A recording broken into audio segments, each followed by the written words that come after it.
Hello guys, and welcome back to another installment of Afri-Culture Concepts. This is another video for our Bible Uncovered series.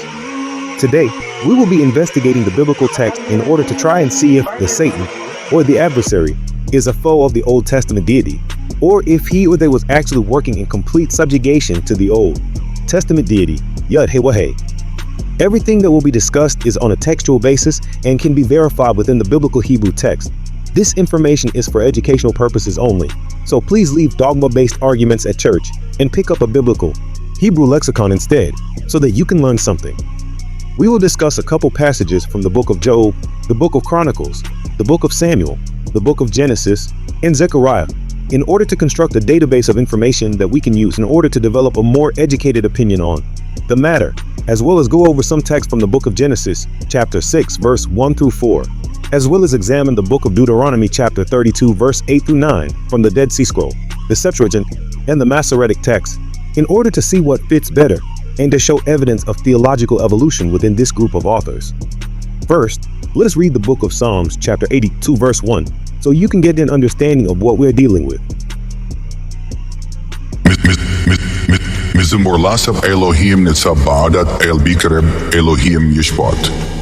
It reads, a melody of Asaph, God stands in the congregation of high functional beings. He announces judgment amongst the divine ones. The reason we read this verse from a song in the book of Psalms is because the author was illustrating to kings of Israel how their God judges and behaves amongst his assembly in order to show them how they were not following in his manner and instead behaving corruptly. But I wanted to illustrate to you is that this is proof that the Old Testament deity sits in a council of high functional beings. And this is how the rulers of Israel was supposed to be structured. Next, let us go back into the book of Job chapter 1 verse 6 through 12, and then we will read Job chapter 2 verse 1 through 7.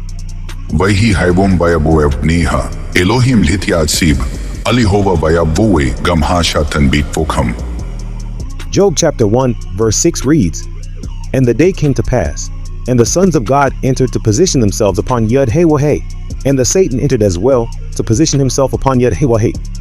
In this passage, the author does two things at once. That is, he implies that the Satan is possibly a son of God, and also tries to imply that the Satan is not a particular or specific entity, but is a title, office, or position within the divine council of Yud-Heh-Wah-Heh. But the grammatically based Brown Driver Briggs lexicon says in fact that the Satan is one of the sons of God in the text, as you can see here.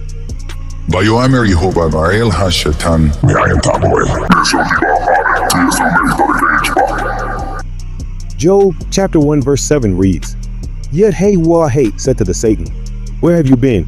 And the Satan responded to Yud-Heh-Wah-Heh and said, roaming and traveling in the earth. To me, the first clause where the deity asks the Satan where has he been shows me that the two entities have some sort of relationship with one another or whatnot. It did not ask what is your purpose or who are you, but where have you been, indicating that the two entities are already known to each other. But anyway, let us move on to verse 8.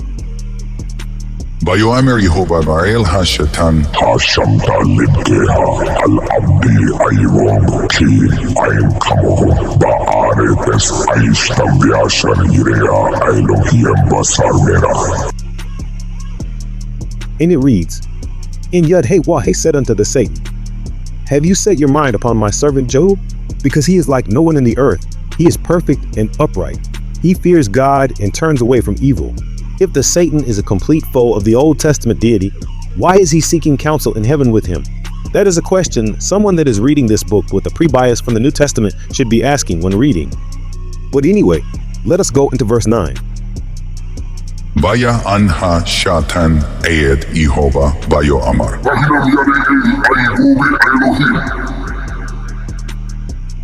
And it reads, and the Satan responded to Yud-Heh-Wah-Heh and said, does Job fear God for nothing? Here, it seems to me that the Satan is asking the deity, why is he here? What is the reason for this meeting? Going by the text and the text only, it seems like the deity brought his servant Job to the attention of the Satan, even though the deity says otherwise later in the passage. But anyway, let us move on to verse 10 through 11.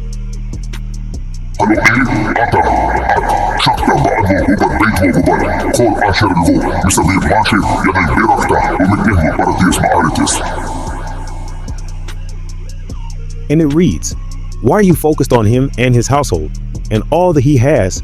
You blessed his efforts, so his possessions spread out in the land. But lay your hand upon all that he has, and he will curse you to your face. Here, the Satan asks even more questions, indicating that he does not really know what is going on, and he assumes that Job has no issues. But then in the following verse, we see that the Satan knows the deity, or at least knows his job is to find evidence of iniquity within the heart of man and bring the findings to the deity. Let us go on to verse 12. ויאמר יהוה באל השטן הנה כל אשר לבוא בידך רק אליהם אל תשלח ידך. ויתיסיה השטן מן פיני יהוה. And it reads, And Yud-Heh-Wah-Heh said to the Satan, Pete, all that he has is in your power only. You shall not let loose your hand on him. And the Satan exited from within the presence of Yud-Heh-Wah-Heh. Here we see that the Satan is in full subjugation to the deity. The deity gives orders, and the Satan carries out his will. The Satan has no power outside of that which was placed upon it by the deity. Now, let us move on to chapter 2, verse 1. ויהי היבום ויבוא בני האלוהים להתייצב על יהוה ויבוא גם השטן בתוכם להתייצב על יהוה. And it reads, And the day came to pass, and the sons of God entered to position themselves upon Yud-Heh-Wah-Heh, and the Satan entered as well to position himself upon Yud-Heh-Wah-Heh. This take place after the Satan has carried out the will of the deity and given his servant Job his first couple of tests. Let us move on to verse 2 and see what takes place. ויאמר יהוה באל השטן אי מזה תבוע. ויען השטן את יהוה ויאמר.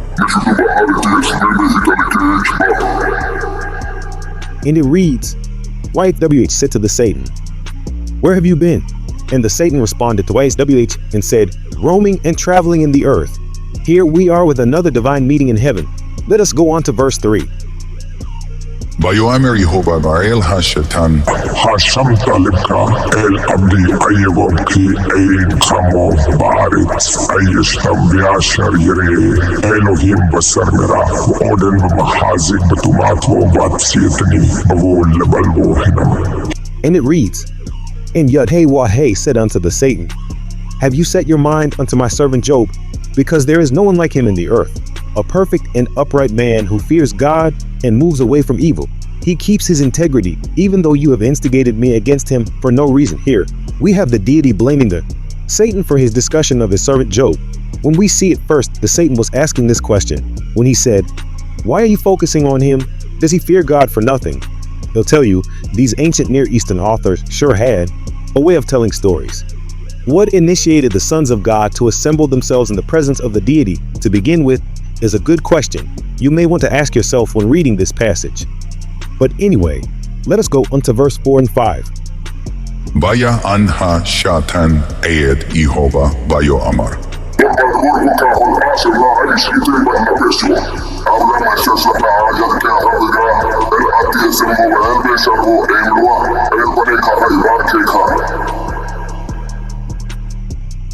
And it reads, And the Satan responded unto Yud-Heh-Wah-Heh and said, Flesh for flesh, all that a man has, he will give up for his life. But if you send your hand and touch unto his bone and his flesh, he will curse you to your face. Now we are seeing that the Satan has been accepting the challenge that the deity has assigned to his servant Job, and whatever entity is playing the role of the Satan is good at its job. But let us go on to verse 6. ויאמר יהוה באל השטן אם לא בידך אל תנצחו שמו. And it reads, And YHWH said unto the Satan, Peep, he is in your hand, indeed. Guard his life. Here, you can see clearly that the Satan is under complete subjugation of the deity, as he does not act or make any move until he is told to do so by the deity. But what brought this to be? You might ask.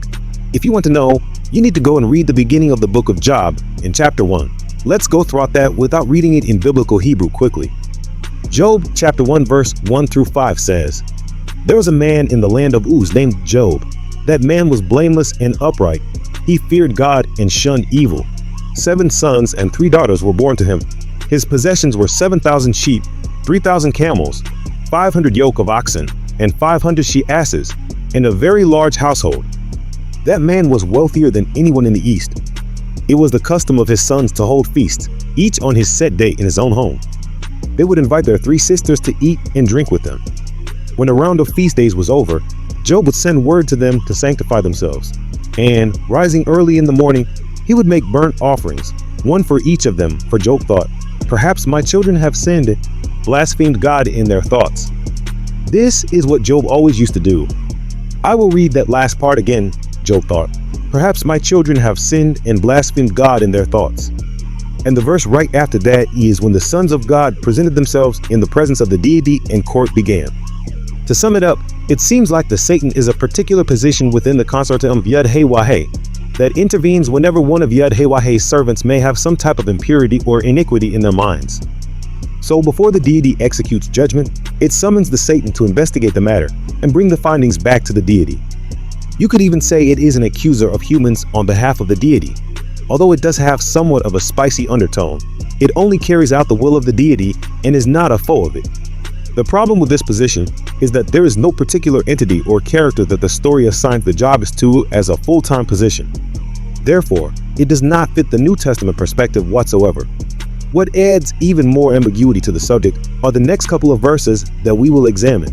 They will show another role that any angel or messenger the deity gets in order to carry out the will of the deity when it is to resist or stop something from happening, or simply carry out a judgment towards humans. Let us go on to 2 Samuel chapter 24 and verse 1.